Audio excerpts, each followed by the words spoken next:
The Legend of the Night Predator, the story of El Chupacabras in the modern age. Where science and technology have illuminated so many corners of our world, the shadows still hold a powerful grip on the human imagination. Few stories from recent times illustrate this better than the chilling legend of El Chupacabras, a mysterious creature that emerged from the shadows in the 1990s to become a global paranormal phenomenon. Its tale is one of fear, mystery, and the enduring power of folklore in a modern world.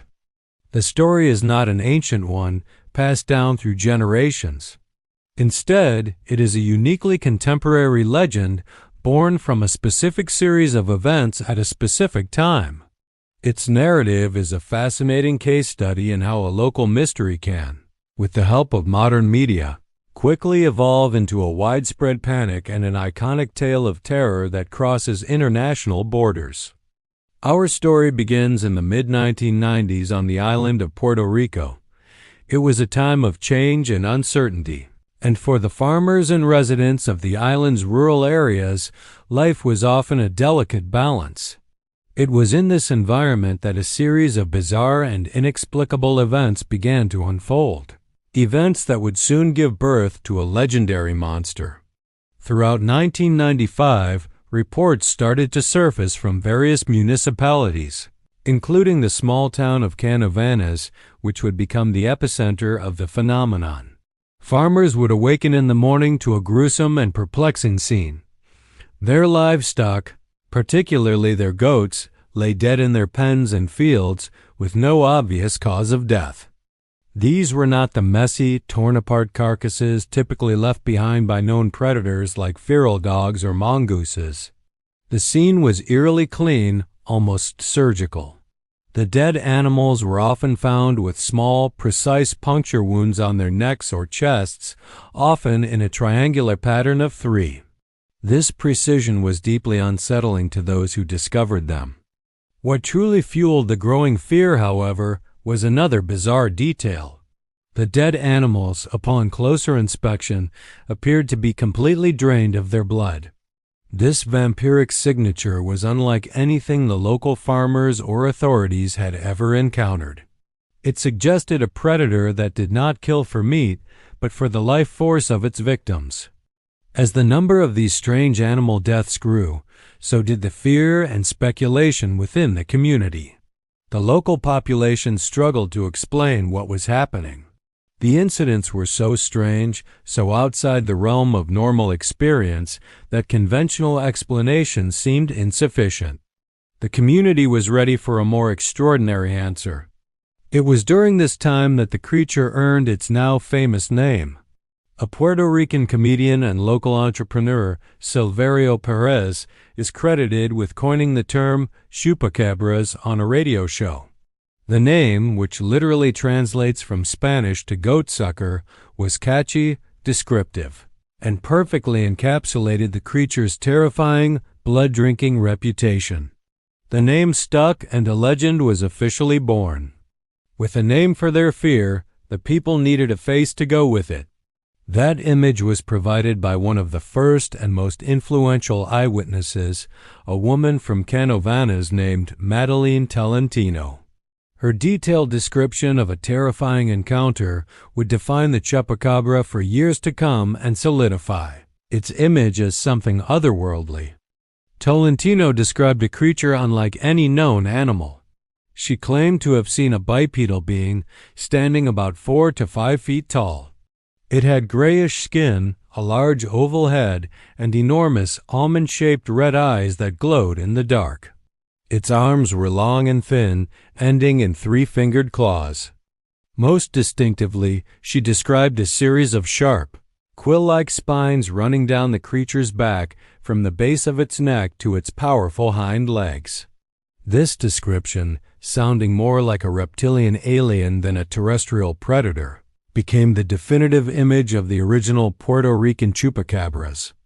This detailed testimony electrified the public. It provided a tangible, albeit terrifying, image for the unknown predator. The media on the island quickly latched onto the story, splashing Tolentino's description across newspapers and television reports. The Chupacabras was no longer just a mystery. It was a monster with a face. The story proved to be irresistible, and it didn't remain a local phenomenon for long.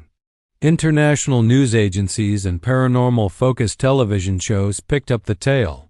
Soon, the story of the strange vampire beast from Puerto Rico was being broadcast to a global audience, sparking fascination and fear far beyond the island's shores.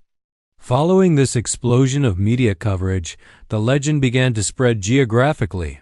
Reports of similar animal deaths and sightings of a mysterious creature began to pop up in other parts of the world, following a path of cultural and linguistic connection. The Dominican Republic and other Caribbean islands were among the first to report their own Chupacabra encounters.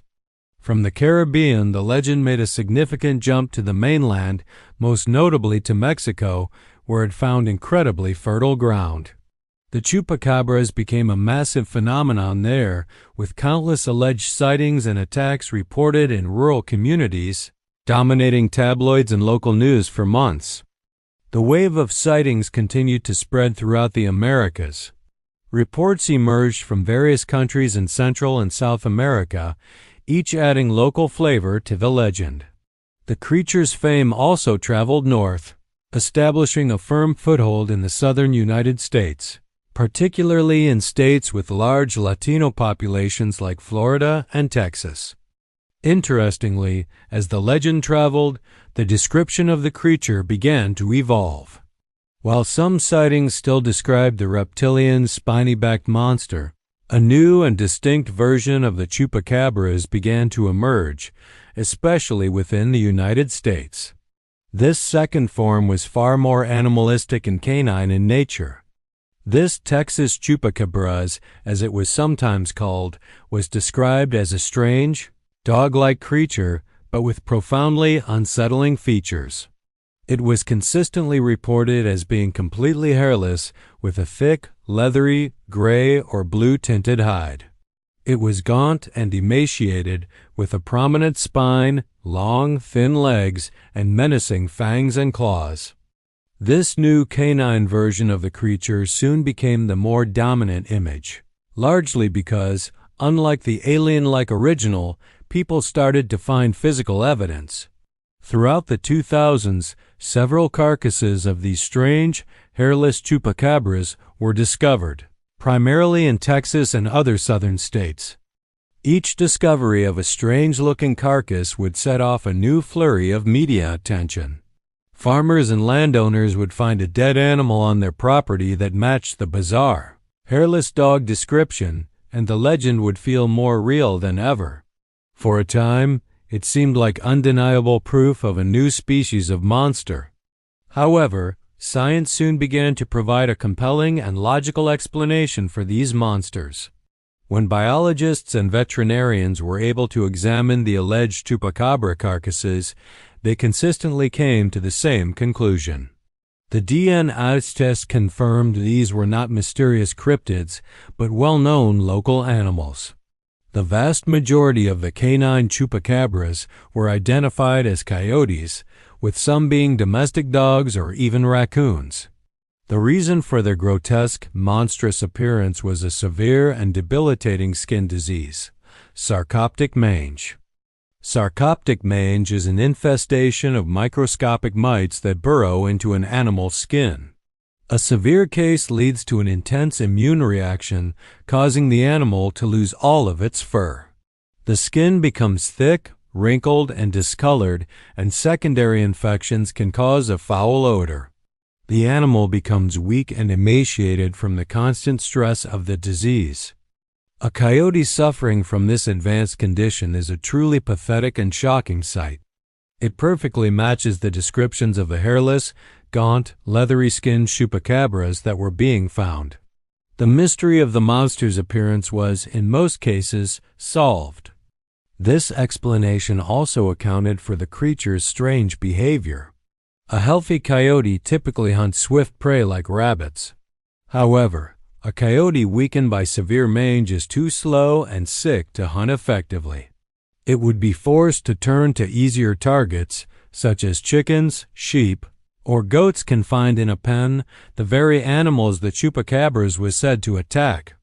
Biologists also addressed the myth of the drained bodies. They explained that when a predator bites an animal in the neck, the small puncture wounds don't always result in significant external bleeding.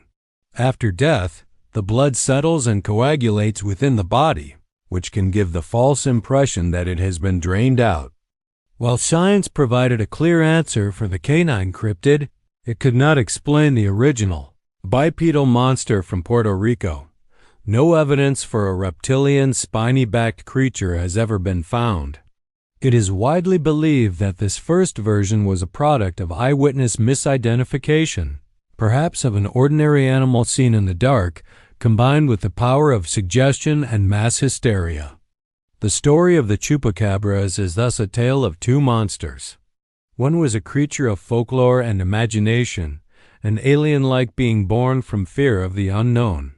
The other was a real animal, twisted by disease into a monstrous form, its true identity hidden by its grotesque appearance.